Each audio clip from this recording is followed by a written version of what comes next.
A big welcome to Michael Parenti, who's just joined us in studio. In fact, he's joined us on the West Coast. The guy has actually moved out here. You feel like a Berkeley resident yet, or? Yes.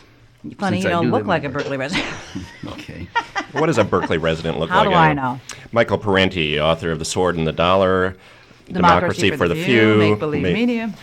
And here on the West Coast, he is doing almost the same things you were doing on the East Coast, which was doing a great job of telling the world that what we see in our newspapers and on TV and here on the establishment media is make-believe frequently, or it's really not the reality.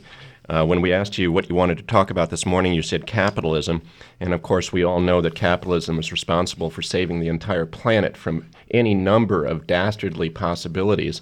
Do you want to pontificate on just what capitalism has meant to you?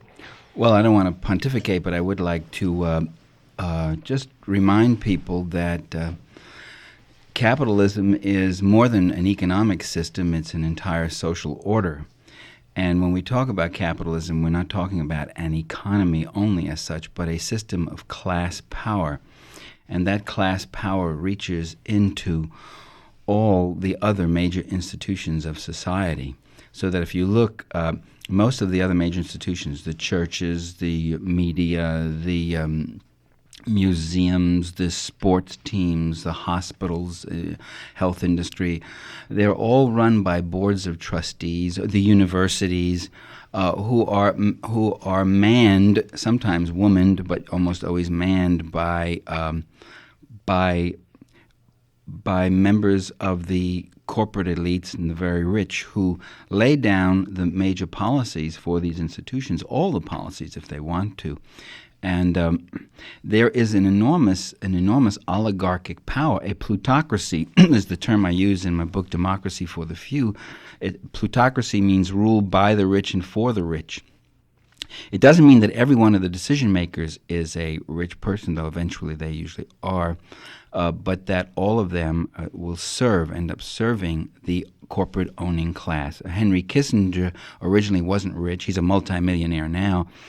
But he was plucked out of his academic career, his modest academic career, because he was writing the kinds of things that David Rockefeller and Nelson Rockefeller liked, and he was brought up and became a big policymaker advisor, and eventually in the Nixon administration. And that kind of thing is the way it operates. This owning class that owns the land, the labor, the resources, the capital, controls the markets of our country. They don't own the labor; they employ the labor power. They also are largely self-recruiting when it comes to the top decision-making positions. So that the presidents, vice presidents, secretaries of state, defense, treasury, and commerce, the CIA head, the Federal Reserve head, and a few others like this are almost all members of the Council on Foreign Relations or the Trilateral Commission. Like Mr. Clinton himself, or the Bilderberg Conference and all. These are organizations that were formed by plutocrats like Nelson Ulrich and John D. Rockefeller Sr. back in the 20s and 30s, and J.P. Morgan. So there is a remarkable cohesion of interest of these people, and they generally rule. Their job is to keep the government and the state especially actively engaged in maintaining existing social relations and class power relations. Yeah, but the major myth, there's an underlying theme, which is if you're so smart, why ain't you rich? It's good to be rich. But the major myth is that anybody could be rich. That's the nature of capitalism, that all you have to do is be hardworking, and you too can be smart. There are occasionally people who do get rich that way, either because they can. The 80s created how many new millionaires? Well, the 80s, with the help from Reagan and the help from a tax policy and a subsidy policy and a government welfare for the corporations policy, that helped a lot. There was an awful lot of that brought brought much of that around. And there are individuals someone can wiggle their anorexic little frame across a stage like a Michael Jackson, you can become a multimillionaire. If you can hit a spherical horsehide object at 350 feet with any regularity, you can get a $5 million contract as a baseball star. And then you can use some of that money on other things. And if you invent something, and there are some entrepreneurs who still to this day can sometimes get in on something and make $1 million or $10 million or whatever.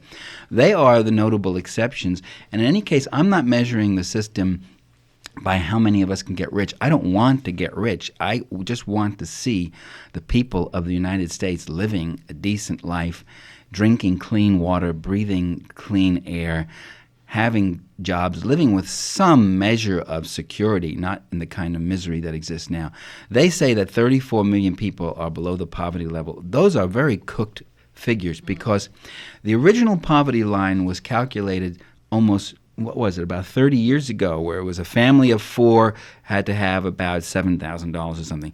And what they've done is they've changed that figure every year according to the cost of living allowance. But the cost of living index does not take in the fact that the 4 major essentials have gone up vastly higher than the rest of our goods and services. Like I'm food talking about and shelter? Food, fuel, housing, and health have gone up something like 100% more than the other items. There's no longer a pollution. We don't talk about a pollution problem as such. We talk about an ecology crisis. It's not just a matter of cleaning up this or that bay.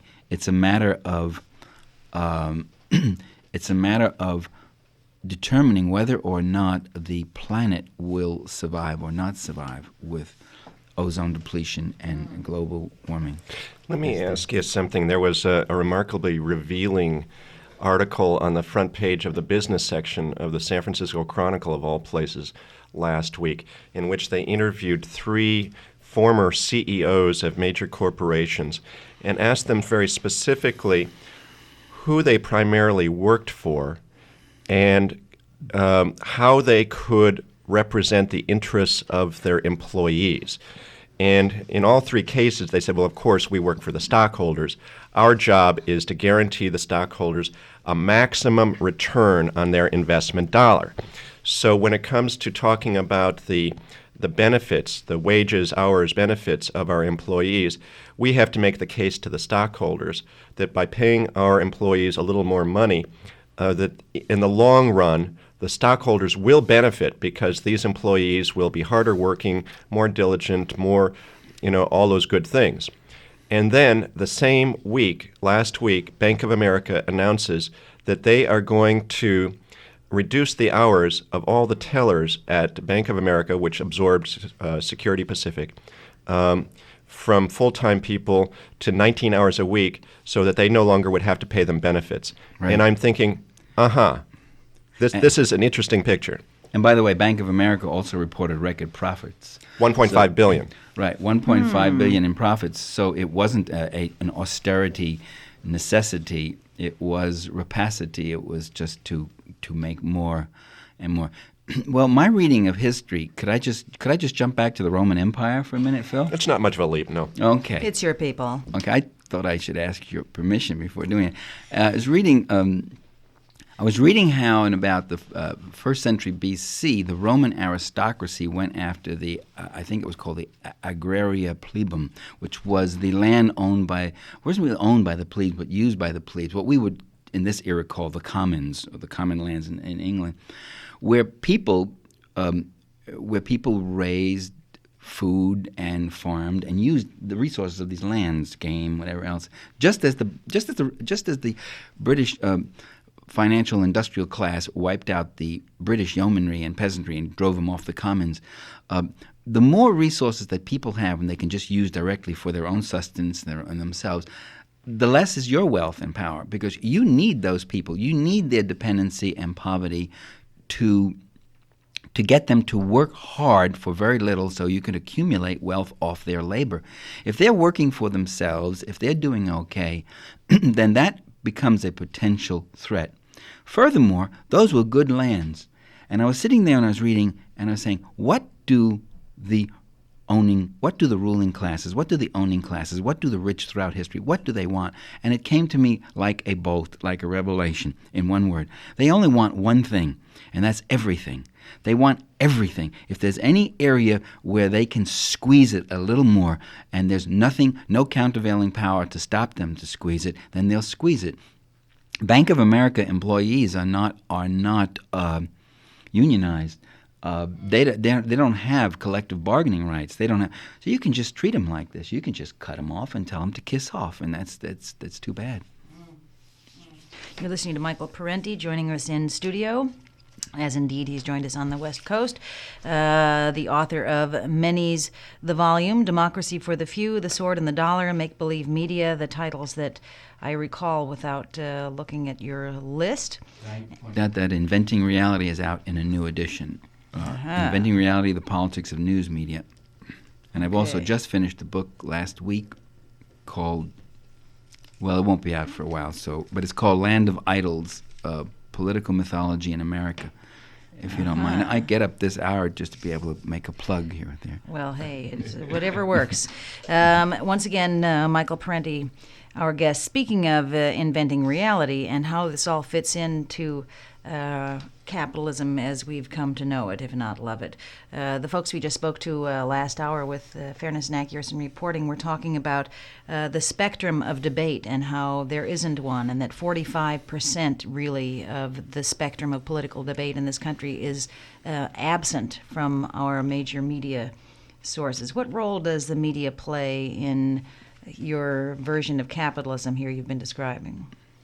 Well, I think it was pointed out very well by Norman Solomon and Jeff Cohn, your previous guests, that the media are not really free and independent. They're owned by the same people who are the top decision makers, or who select the top decision makers, and who own the rest of the economy. And so their perspective is one which will amputate political discourse and the political spectrum so that the whole left and progressive viewpoint is not given any kind of exposure.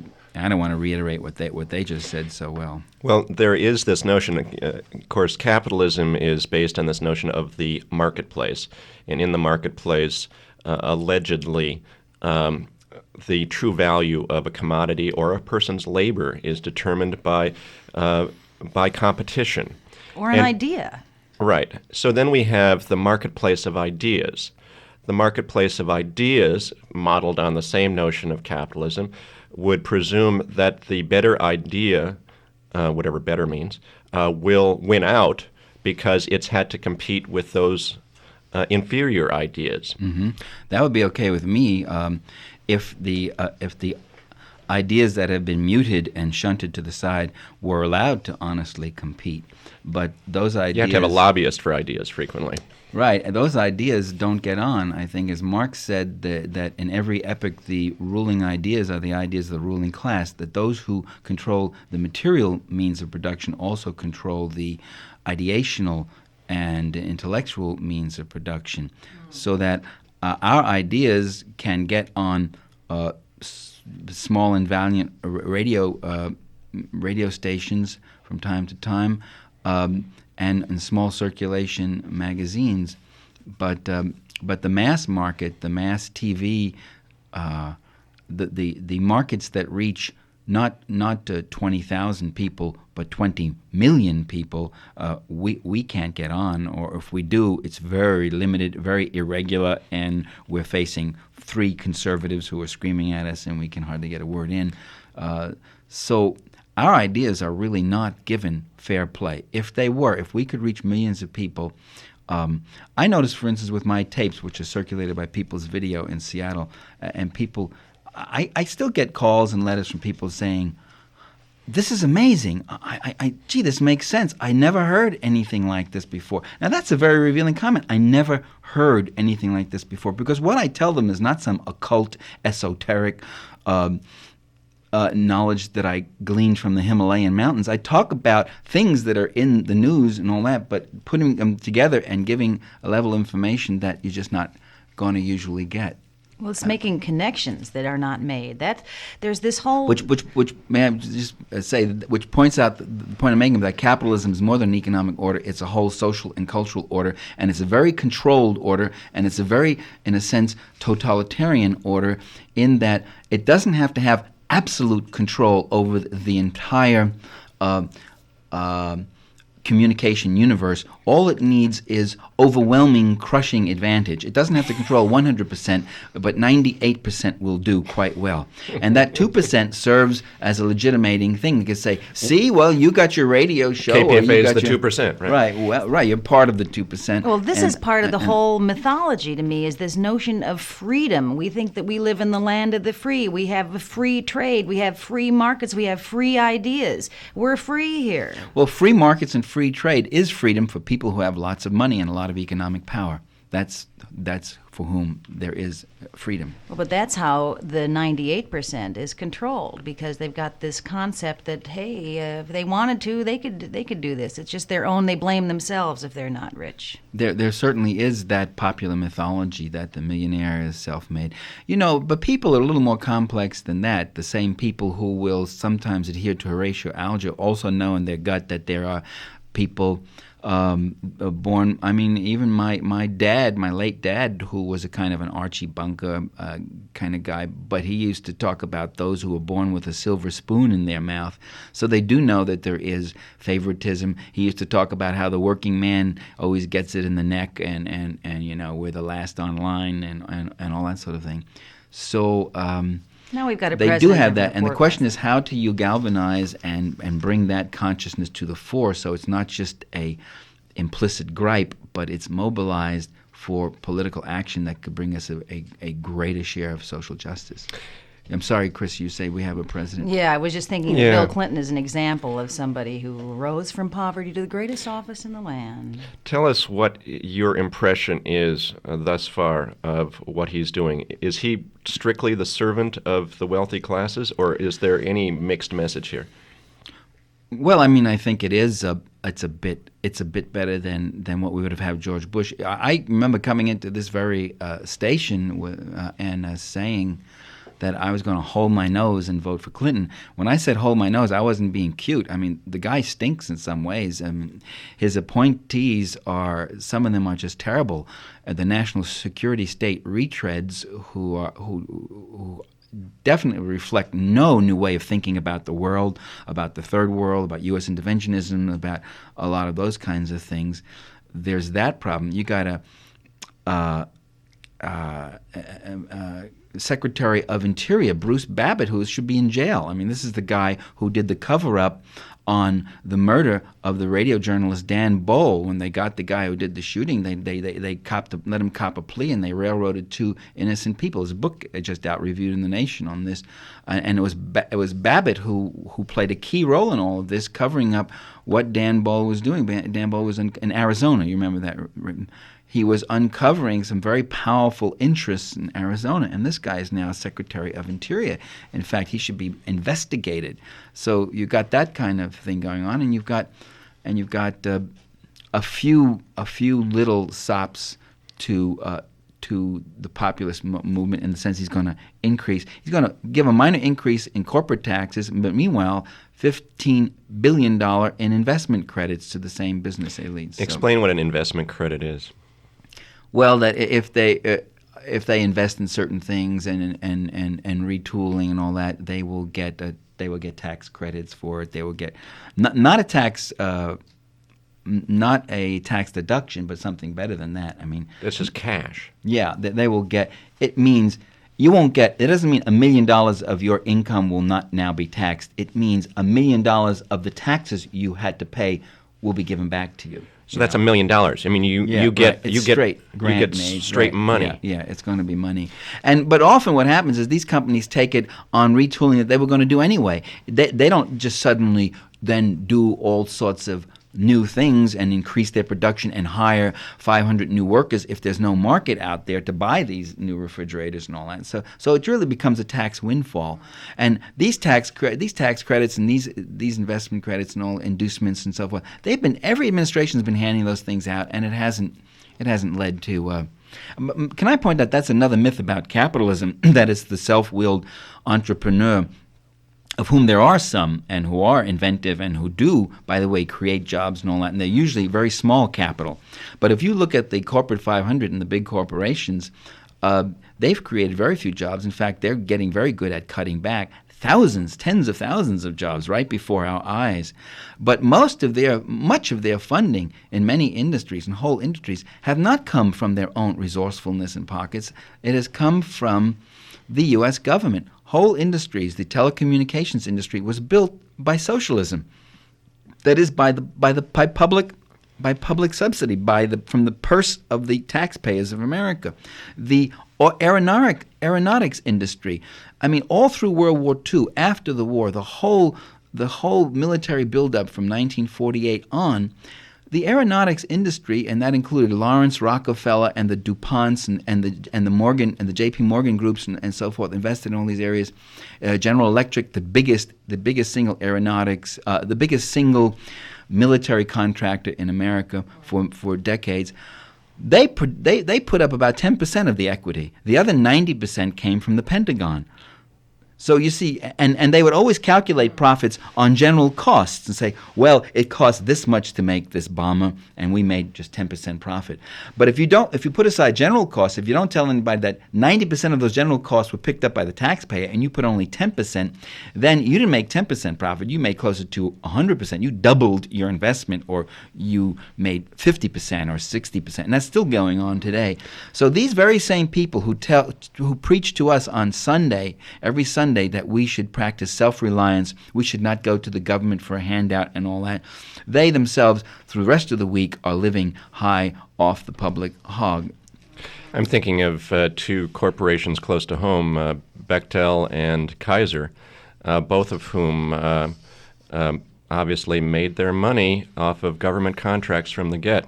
H. Ross Perot, could we mention him? He also made his billions off government contracts. Medicare. Right, Medicare. He took a whole Medicare system, computer system that had been worked out by the government, by the U.S. taxpayer, and it was privatized, handed over to him, and it was just a license to print money practically, and he made his millions marketing that, and then spends the rest of his time talking about the rugged individual private entrepreneur and the blessings of capitalism. There, in a previous interview we did about a week ago, we talked to a man who wrote the book The Lobbyists. And he said there are 80,000 lobbyists in Washington, D.C., both on the Hill and going after the executive branch. And I was thinking that if, in fact, in the marketplace of ideas, the better idea wins out because it's obviously the better idea, then, of course, you wouldn't need lobbyists, because lobbyists are, in essence, influence peddlers, people that try to push a bad idea down people's throats because somebody's going to make money off of it. So, in essence, what kind of system do we have? Is it just a bribe-taking, bribe-giving kind of system? Is that what we're talking about here? Well, I think there are two things there. What you're talking about are issue politics here, where specific issues are pursued by specific lobbyists for specific advantages. Sometimes it's the haves versus the haves, the trucking industry versus the airliners or something like that. But generally, the one group left out of all that is the broad, unorganized public that our interests generally aren't represented. That's part of the system. The other part of it is the system as a totality, which you might not call interest politics, but class politics, that over and above any one interest group, you need a state, which is a conscious agent for control and for doing the things that no one interest in the society can do for itself. That is, the state also has other functions, which are public safety, the ordinary accommodations for any civilized society. But besides that, its other function is to make sure that the existing property relations and the existing system of corporate capitalism will exist. This includes sometimes ignoring the interests of specific capitalists because they're pursuing the interest of the total society. For instance, those companies that want to trade with Cuba are regularly ignored, and people say, well, you see, the corporations don't run everything. There are corporations that want to trade with Cuba, but the U.S. government won't let them. Because the U.S. government, at least that portion of the government known as the state, the national security state, its function is not for a particular corporation to make a killing in a particular market. Its function is to make sure that those systems of markets are maintained as they are. And that entails rolling back and getting rid of any kind of country or system that has an alternative way of using land and labor and investment.